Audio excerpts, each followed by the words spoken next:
नमस्कार, मी सद्दाम हुसेन मुल्ला. आपण पाहतात एसएन नेटवर्क प्रस्तुत फिफोर मराठी.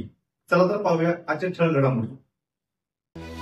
सेवानिवृत्त नायब तहसीलदार लाच घेताना रंगेहात अटक. कोल्हापूर लाचलुचपत प्रतिबंधक विभागाची कारवाई. लाचलुचपत प्रतिबंधक विभाग कोल्हापूरच्या पथकाने सेवानिवृत्त नायब तहसीलदारास 8,000 रुपयांची लाच स्वीकारताना रंगेहात पकडण्यात यश मिळवले आहे. संबंधित अधिकारी इलाही मीरा मुल्ला वय 71 हे भूसंपादन विभागात कंत्राटी पद्धतीने कार्यरत होते.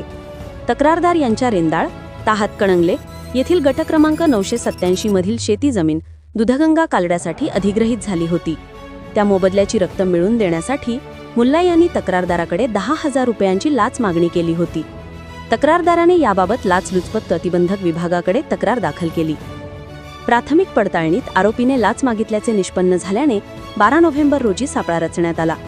या कारवाई दरम्यान आरोपी इलाही मीरा मुल्ला यांनी तक्रारदाराकडून 8,000 रुपयांची लाच स्वीकारताच त्यांना पंचसाक्षीदारांच्या उपस्थितीत रंगेहात पकडण्यात आले.